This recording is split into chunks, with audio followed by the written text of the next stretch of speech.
Okay, let's read about seed. In angiosperm, the seed is the final product of sexual reproduction. आपका final product क्या है sexual reproduction का? आपका seed. It is often described as fertilized ovule. मैंने आपको बताया था ovule किस में develop होता है? Seed में develop होता है. Seed are formed inside the fruit and seed typically consist of क्या क्या होता है seed में? Seed coat होता है, cotyledon होता है and embryonal axis होती है. The cotyledon of the embryo are the simple structure, generally thick and soilent due to cotyledon क्या करता है आपका? फूड स्टोर करता है. फूड स्टोर करता है तो वो जनरली थिक हो जाएगा और सॉलो कर जाएगा, मतलब फूल जाएगा, फूला हुआ रहेगा वो स्ट्रक्चर आपका, क्योंकि उसमें फूड रिजर्व है. मेच्योर जो सीड होता है आपका वो नॉन एल्ब्यूमिनस भी हो सकता है और एक्स एल्ब्यूमिनस भी बोलते हैं उसको. Non albuminous seed has no residual endosperm as it completely consume during embryonic development, जैसे कि पी और ग्राउंडनट. देखो, एक एल्ब्यूमिनस सीड होते हैं, एक नॉन एल्ब्यूमिनस सीड होते हैं. जो नॉन एल्ब्यूमिनस सीड होंगे उनमें क्या होगा, आपका कोई भी एंडोस्पर्म नहीं बचेगा, क्योंकि उनने जितना भी एंडोस्पर्म बनाया होगा ड्यूरिंग एम्ब्रियोनिक डेवलपमेंट उसको कंज्यूम कर लिया होगा. एग्जाम्पल है आपका पी और ग्राउंडनट. और एक आपके होते हैं एल्ब्यूमिनस सीड, जो क्या होता है उनमें एंडोस्पर्म कंप्लीटली वो यूटिलाइज नहीं करते हैं, कुछ एंडोस्पर्म आपका रह जाता है, रिटेन कर जाता है, जैसे कि वीट, मेज, बार्ले, केस्टर. ठीक है. और occasionally in some seed such as black pepper और बीट रेमिनेंट ऑफ न्यूसेलस, मैंने आपको बताए थे न्यूसेलर सेल्स, तो कुछ न्यूसेलस भी बच जाता है और ये परसिस्टेंट न्यूसेलस को हम बोलते हैं पेरिस्पर्म. यदि आपका न्यूसेलस बच जा रहा है, किस में बचता है वो भी आपको पता होना चाहिए, ब्लैक पेपर और बीट में. ठीक है. और इस परसिस्टेंट न्यूसेलस को हम क्या बोलते हैं, इसको हम बोलते हैं पेरिस्पर्म. ठीक है. उसके बाद बोल रहे हैं integuments of ovules are harden as a tough protective seed coat. जो इंटेग्यूमेंट्स थे ओव्यूल में वो क्या बनाते हैं, वो आपका सीड कोट बनाते हैं. Micropylar remain as a small pore in the seed coat. Micropyle क्या करता है, आपने स्कार देखा होगा सीड में कि एक ना होल टाइप का रहता है, एक स्मॉल पोर टाइप का रहता है सीड में, तो वो आपका माइक्रोपाइल होता है.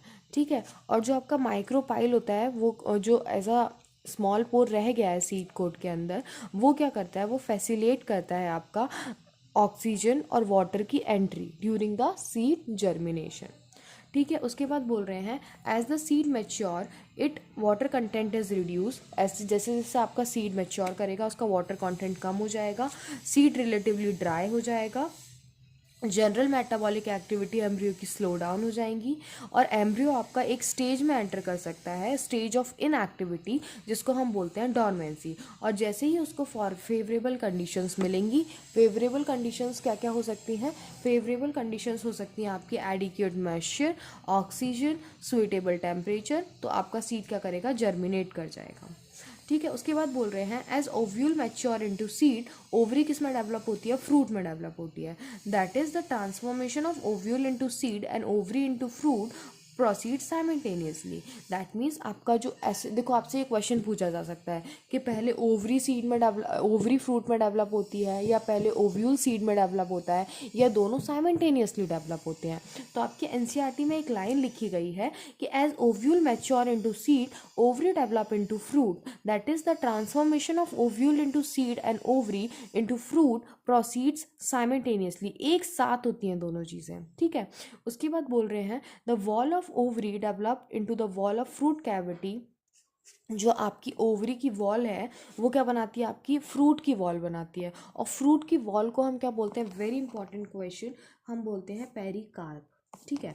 द फ्रूट में भी फ्लैशी भी हो सकते हैं फ्रूट, जैसे कि गुआवा, ऑरेंज और मैंगो, और ड्राई भी हो सकते हैं जैसे कि ground nut and mustard. Many fruits have evolve mechanism of seed dispersal of seeds.